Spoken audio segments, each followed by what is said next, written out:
conselheira tutelar, educadora social, professora universitária, coordenadora e diretora de universidade. Então, a mulher trabalha demais, gente, mas tem um coração assim que é lindíssimo, e eu tenho muito orgulho, né, de poder dizer que é minha amiga. Eu estou aqui super emocionada. E nós duas, a gente tem assim, essa conexão enorme. Então, quando eu pedi, ela falou assim, não tem nem o que pensar, é lógico que eu aceito, porque é missão, né? Então, hoje, o tema, né, escolhido para a gente tratar aqui, eu penso que a gente acaba homenageando tanto crianças e adolescentes, né? No dia 12 foi o Dia das Crianças, como também aos professores, né? No dia 15 de outubro foi o Dia dos Professores, e ressaltar essa importância, né, de uma educação fundada realmente em princípios éticos, de cuidado, de coletividade. Então, Débora, seja muito bem-vinda, né? A palavra é toda sua. A gente vai iniciar, né? Vou pedir para a Cássia colocar a canção que você escolheu para a gente iniciar, e na sequência você já começa a tua fala, tudo bem?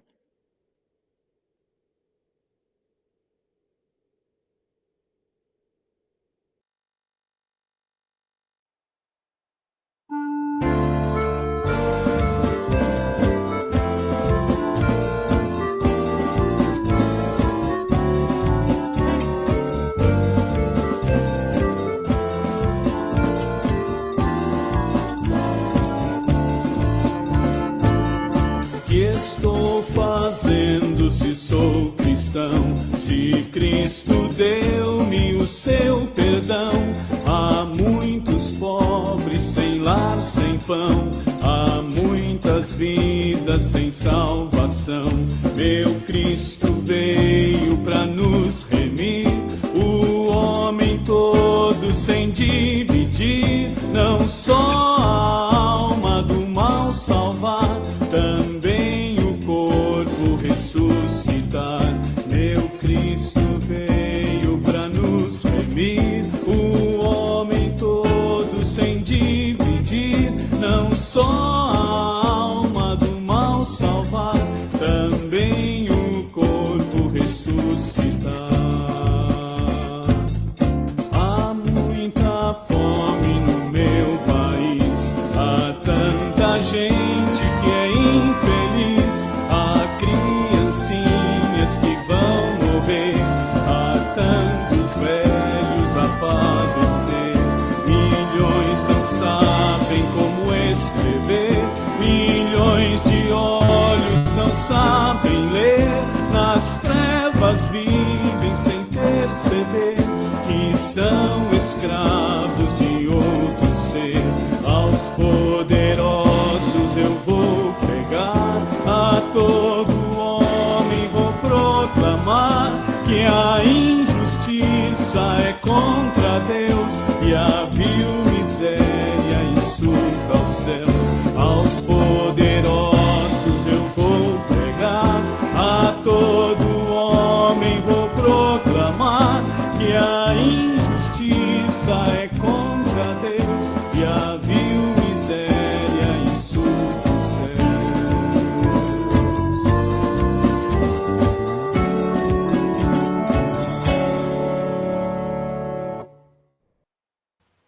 Amém.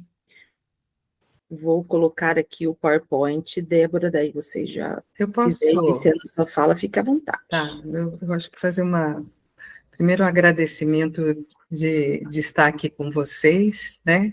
Um momento tão especial, e para além da apresentação formal da Renata, né? Quero eu também me apresentar. Vocês já perceberam aí que sou uma clássica, né? Esse hino, esse corinho vem da minha formação, né, dentro de uma igreja militante, na busca de transformação, né? Então, cresci dentro dessa perspectiva que a igreja sempre vai contra os poderosos e trazendo a busca da transformação, né? Um pouco aí sou filha de pastor, sou oriunda da igreja protestante, da igreja metodista, então um pouco da minha fala aqui com vocês é mais do que eu até falei para a Renata, não vou dar uma aula, né, Renata? Como diz meus filhos, senão lá vem a aula da mamãe. É um pouco do meu compromisso na defesa dos direitos da criança e adolescente, né? Porque cresci num espaço, então, de questionamento, dentro da teologia da libertação, que era antes, e muito cedo eu disse conversando com Deus, olha, nunca vim para barganhar essa promessa de um céu, eu quero me encontrar e me dispor para o que for necessário. E assim, eu conheci um grupo em São Bernardo do Campo, o projeto Meninos e Meninas de Rua, vou apresentar um pouco aí com vocês, e que me deu essa oportunidade de trabalhar como educadora social de rua, Vias Misérias, grupos de extermínio, Denunciei Poderosos, e consegui com um grupo ligado à igreja, à universidade, né, contribuímos com o que a gente vai ver hoje da criança e adolescente devendo ser encarado como sujeito de direitos, tá bom? Eu acho que é uma coisa rápida, mas eu chamo que é um bate-papo, e depois, né, Renata, se quiser tirar alguma dúvida, aprofundar, estou à disposição. Agradeço.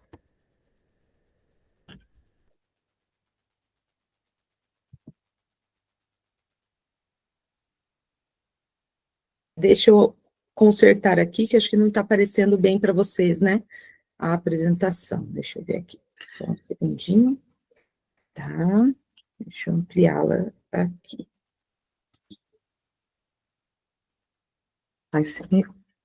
Dá para ver? Eu expandi, né? Tô nervosa também, tá, gente? Eu vou fechar e abrir de novo a apresentação aqui, só um segundo. Que se eu não vejo, daí eu não consigo ver o que eu estou partilhando. Vamos ver aqui. Eu fiz o favor de fechar o arquivo, gente, vocês me perdoem, vou abrir de novo. Fiquei nervosa.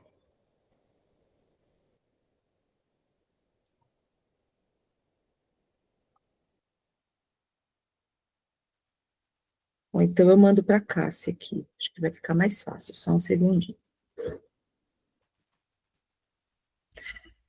O arquivo, se quiser depois, é só para contextualizar minhas falas com algumas fotos e... Ela tá super bonita, vou mandar. Cássia, se você puder me ajudar, eu tô te encaminhando aí, tá bom, querida?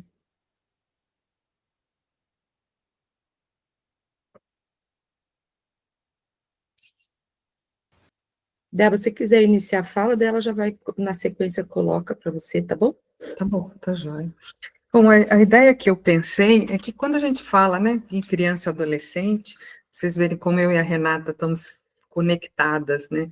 Eu tinha escolhido o versículo para abertura, né? Eu até fechei a Bíblia aqui, eu falei, já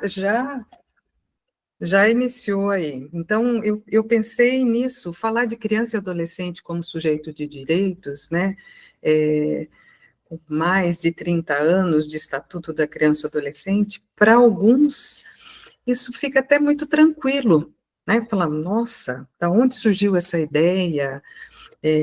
Como pôde um Congresso legislar com tantos avanços, né? E daí a gente fala, mas para quem conhece um pouco o histórico, né, nos acompanha aí. Então, um pouco da história, por isso que eu pus esse relógio, né? E essa questão do tempo passando nos remete à questão da criança e do adolescente no nosso país. Tem uma autora muito ótima, que é a Irene Risini, uma historiadora do Rio de Janeiro, e ela trabalha isso, que a criança e o adolescente sempre foi renegada, né? Mas Pode passar para o próximo, mas principalmente para num espaço mais recente, aí, década de 70, década, né, nós vamos ter uma busca de mudança pelo país. E essa busca de mudança contra o período militar vai trazer vários movimentos, né, de criança, sim, ou melhor, naquela época nós chamávamos dos movimentos em defesa dos menores. Oriento a todos e todas não usar mais essa terminologia, né? A gente busca se pautar na questão da criança e do adolescente, porque havia uma distinção muito grande.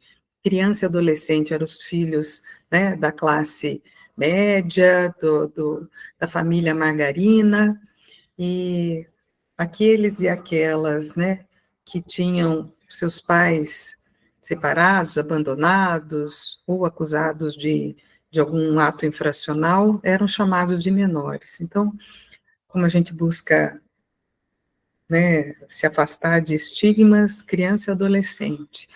E daí começaram a surgir movimentos de igreja, principalmente da Igreja Católica, da Pastoral da Criança, da Pastoral do Menor, trazendo, então, propostas, ou vivenciavam sua prática e traziam questões para o cotidiano, tá?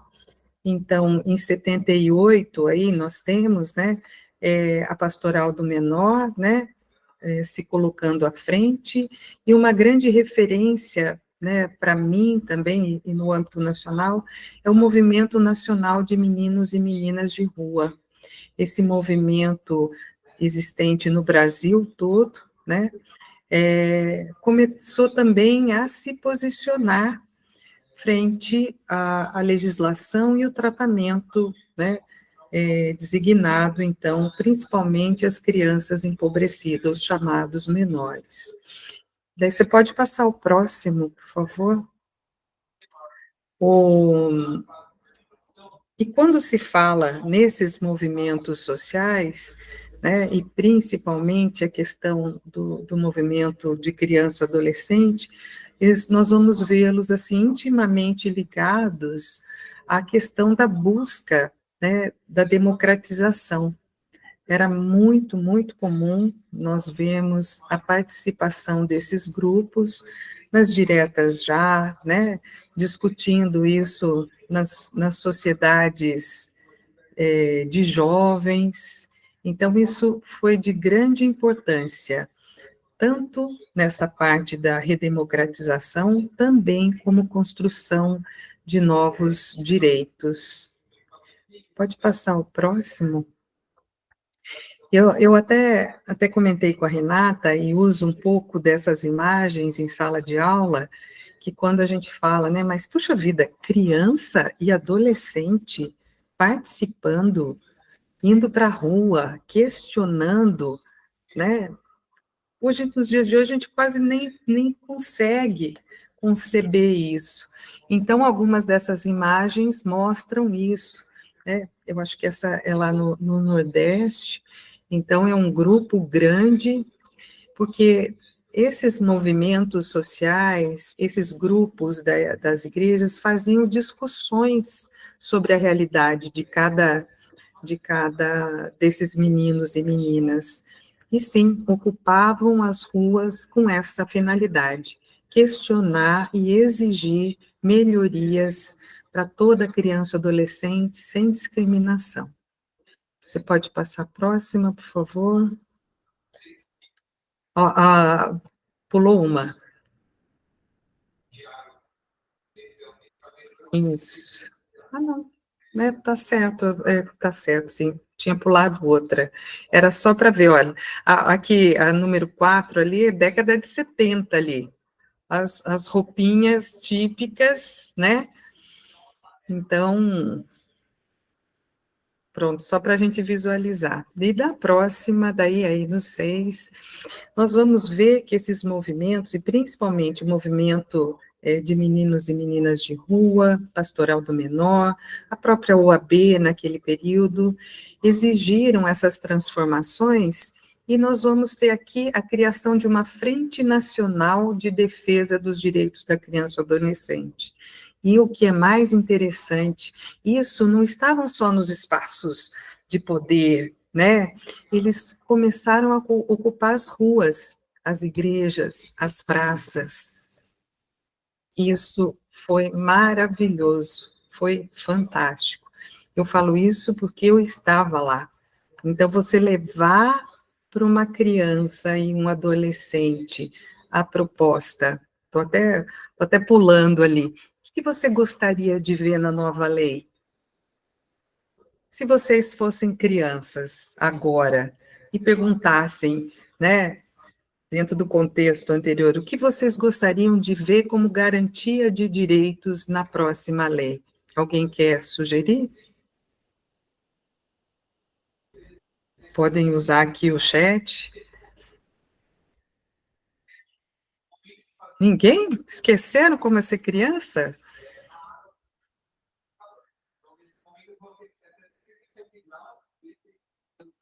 Nós fizemos um espaço nas praças em que o educador levava folha de sulfite, lápis, e eles, nem todos escreviam, mas eles desenhavam. E depois a gente fez um levantamento, isso lá em São Bernardo do Campo. E o que ganhou foi brincar. Porque grande parte dessas crianças com que participei nessa questão da construção do Estatuto da Criança e Adolescente na região do Grande ABC, eram crianças que precisavam estar na rua trabalhando para sobreviver. Então, de uma forma, o que mais eles queriam era o tempo para brincar. Acordavam, iam engraxar sapato, olhar carro, pedir dinheiro, né? Mas eles não tinham tempo para brincar. Então, nós temos registro disso, né? E é como diz aí, né? A busca da justiça social, de democracia, e que nós continuamos a buscar até nos dias de hoje. Ah lá, melhorias das escolas públicas, isso mesmo, é. E o interessante que essa ideia vinda das ruas, das praças, né, dos becos, das favelas, ocuparam um espaço e foram para onde? Foram para Brasília. Você pode mostrar aí a próxima?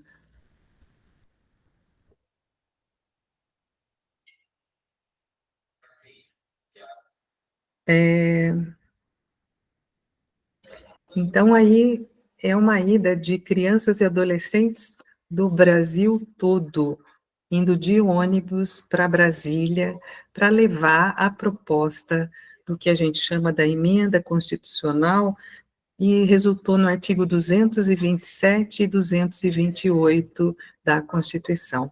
Eu pedi para a Renata disponibilizar para vocês um documentário, pouco, 28 minutos, não que agora, né, para quem quiser assistir, mas ele é chamado de Mil Mãos e Mil Corações. Então, a chegada de ônibus, né, em Brasília, e eles ocupando, sim, né, a Câmara dos Deputados. O próximo, por favor, o 8º ali. Então, isso aconteceu em 1985, tá? Mais de 20 mil crianças e adolescentes, né, aprovaram e depois foram entregar essas propostas, né, de emenda da criança para quem nada mais, nada menos do que Ulisses Guimarães, tá? Que era o responsável, o deputado responsável pela elaboração da Constituição Federal de 88, tá? E inclusão, né, do artigo 227 da criança e adolescente, que toda criança, então, deve ser reconhecida, resumidamente, como sujeito de direitos. No próximo vídeo, no nosso próximo PowerPoint, na imagem, nós vamos ver aí o Ulisses Guimarães, então, recebendo as crianças, né? E no próximo, pode passar, por favor? Esse. Aí estão as propostas levantadas nas praças, nas igrejas, nas escolas. Para nós que vivemos hoje um período, né, de coleta de assinatura digital, vocês imaginem toda essa documentação sendo entregue, né, na mesa dos deputados. Então, e com isso, tivemos mais de 1 milhão de assinaturas e também 400 mil assinaturas de crianças e adolescentes. Eu também participei disso na Praça Lauro Gomes e da Matriz em São Bernardo do Campo, as barraquinhas recolhendo as assinaturas para depois elas irem sendo entregues lá na Câmara dos Deputados, tá? Não foi uma coisa fácil. Hoje contar é muito melhor, mas também nós tínhamos perseguições, grupos que não gostariam que isso fosse levantado, e o que é fantástico, né? Em cada estado havia, então, as discussões da proposta do Estatuto da Criança e Adolescente, e depois dessas propostas elaboradas, juntos com as crianças, com as freiras, com os pastores, com as pastoras, acontecia em São Paulo uma reunião grande, em que cada representante, junto com as crianças e os adolescentes, se reuniam e apresentavam uma proposta para ser discutida com juízes, promotores, desembargadores, também de vários lugares do país. E foi assim, né, que foi elaborado o Estatuto da Criança e Adolescente, com participação social, com participação de crianças, adolescentes, professores, educadores sociais, e que com isso nós tivemos uma legislação nunca aprovada dessa forma, né? Foi uma legislação. Você pode passar o próximo? A próxima, depois a gente volta nesse aqui. Até no 12. Que eu acho que é uma imagem bastante interessante, né? A anterior. A 12. Não, você está indo para frente, para trás. Isso, né? Aí nós temos uma reunião da CNBB, recebendo, então, essas propostas, e o que eu falo que foi único, houve uma votação da maioria, né? 435 votos a favor e 8 contra na Constituinte. Então, nós tivemos, né, uma aprovação praticamente unânime por todos os representantes, então, do parlamento. Eu acho que as fotos mostram, né, por si só, e quando vocês assistirem o documentário, me deem o retorno pela Renata, para vocês verem, porque às vezes hoje a gente fala, isso não é possível. É difícil imaginar criança e adolescente discutindo, propondo, com conhecimento e vivência, né, como foram aqueles. Então, é bem interessante. Se você puder voltar no anterior, no 11º, isso.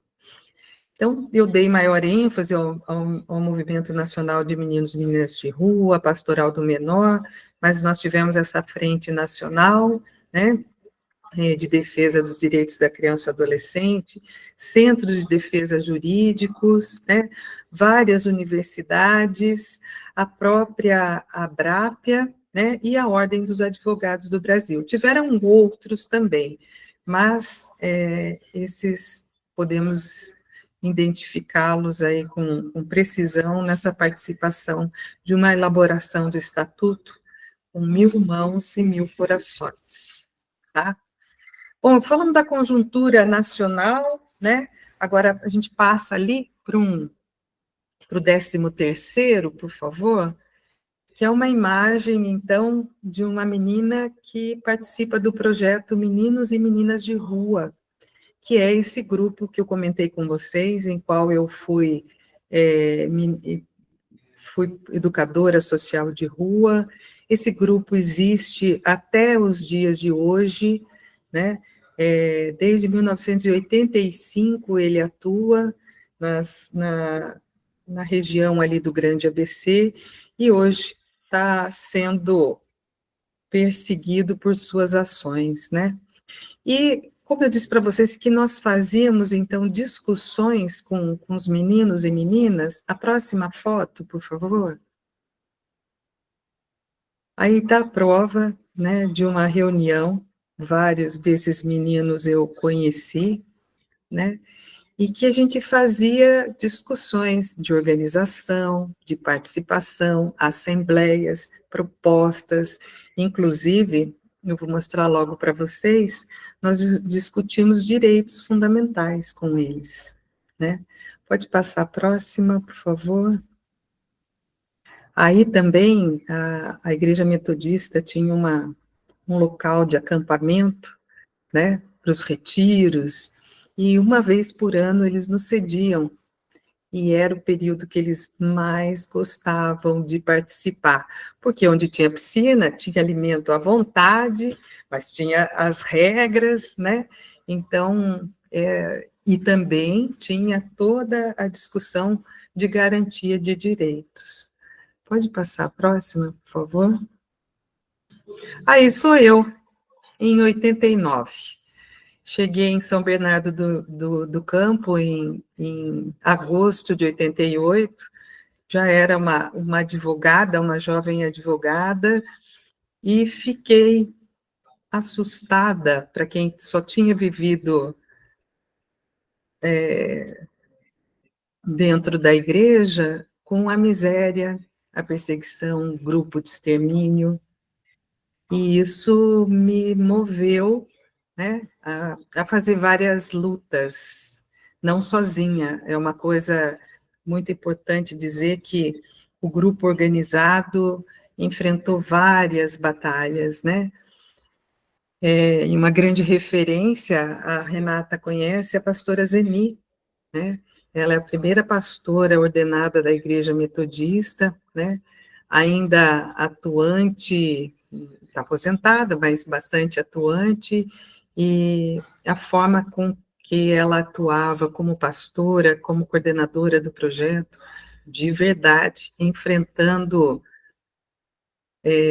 grupos de extermínio, bispos da igreja, prefeitos, foi que fez, acho que, com que o grupo avançasse. A próxima foto. Ah, e também sou eu, um pouco mais velha, né? Daí com os meninos lá da Praça Lauro Gomes, se vocês forem ver, nesse menino aqui, ó, tem uma folha nas mãos, o menino que está à minha direita, de cabelinho assim, tigelinha, é o Vanderlei. Hoje ele manda fotos da família dele, comunica como o que ele está fazendo.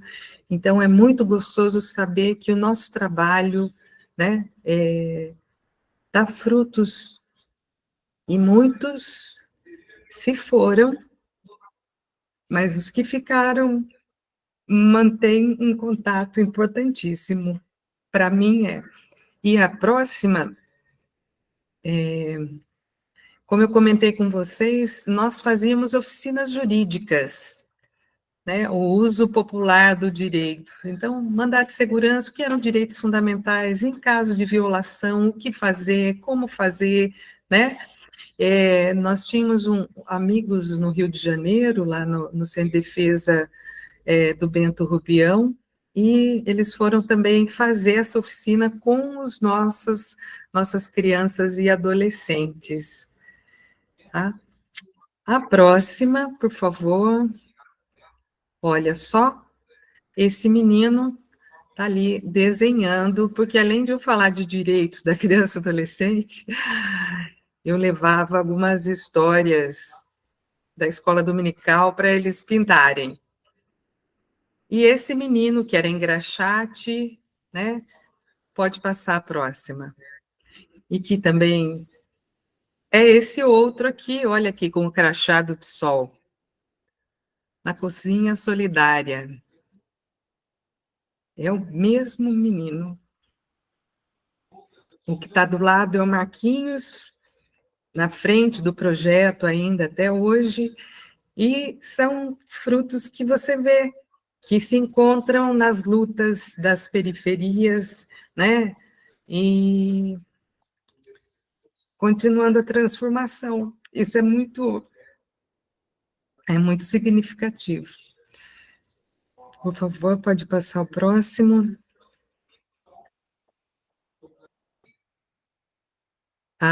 Aí é o grupo do projeto hoje, né? Marquinhos está lá ainda, Neia, e hoje eles se encontram numa sede que foi concedida por uma administração do PT em 1990, e agora estão querendo retirá-los do local, né? Então, eles estão se organizando para não serem despejados, mas, como eles dizem, hoje eles se identificam como um quilombo urbano, então tem formação para vestibular, o grupo do movimento negro também se reúne ali, então outros grupos, né, também ocupam um espaço, então como eles dizem, é um espaço de resistência, que nasceu nesse período aí, 1983, e eu tive a oportunidade de participar. Pode passar, por favor. E daí, isso que a gente chama de mudança de paradigma. Não é só nome, é dar estrutura para que as coisas venham e transformem, tá?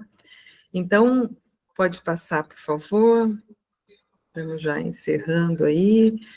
Então, não vou falar da legislação, mas é essa questão de existir o direito da criança e adolescente no Estatuto, é que nós podemos recorrer aos espaços via judicial, via Conselho Tutelar, via Conselho de Direitos, e exigir que os direitos da criança sejam efetivados. Pode passar o próximo.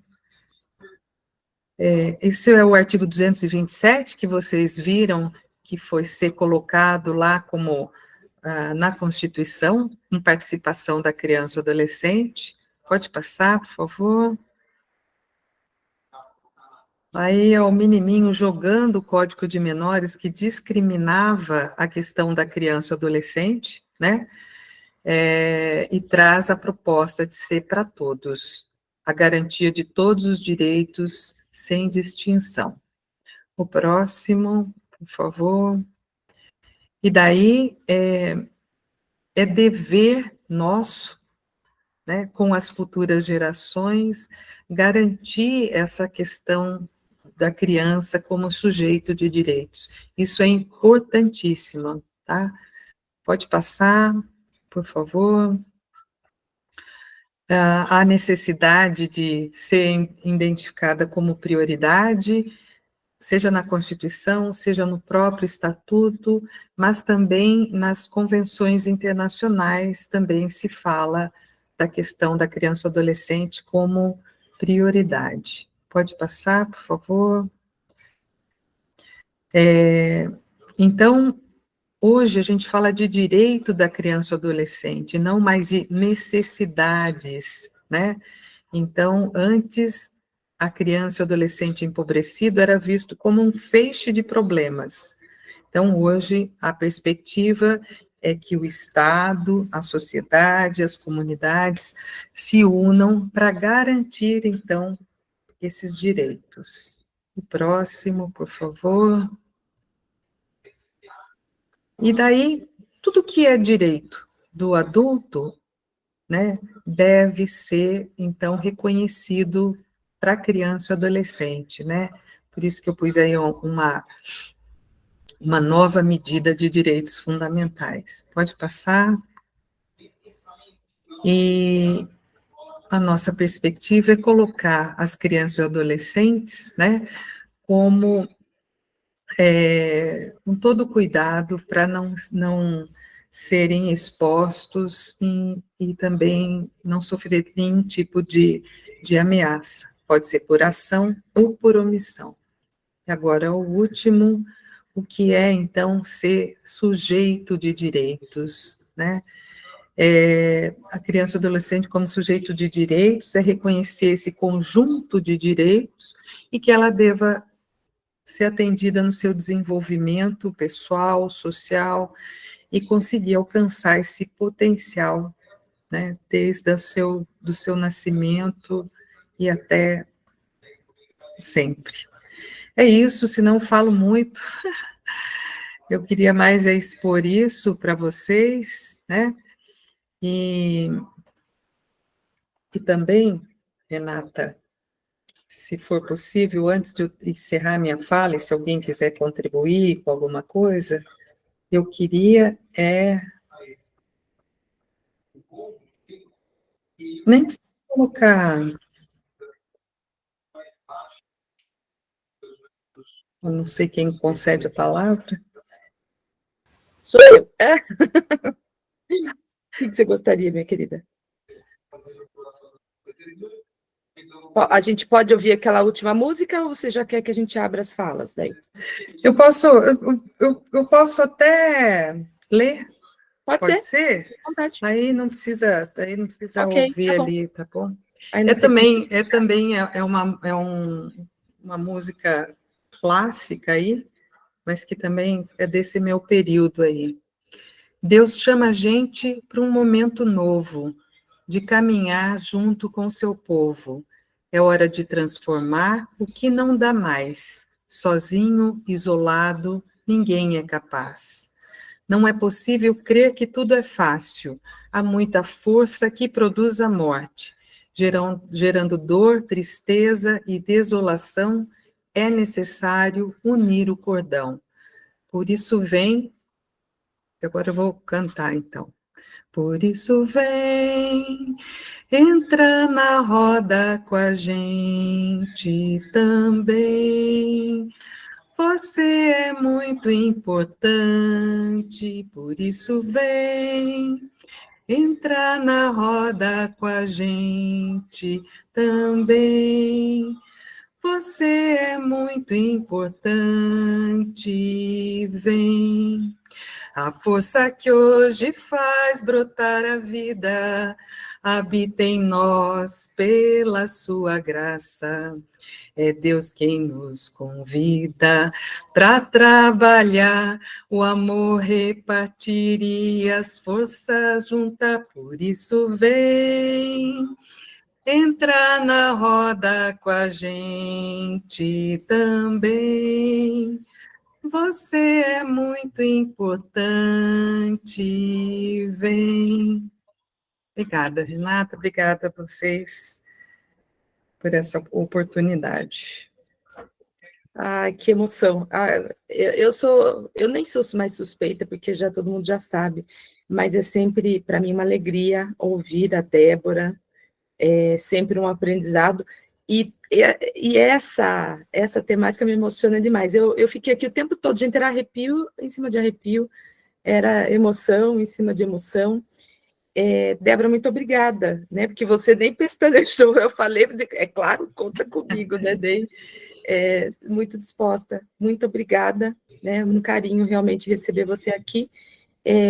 Vamos abrir para as falas, e aí a gente vai chamando as pessoas na sequência. A primeira é a Tati, pode falar, minha querida. Bom, querida.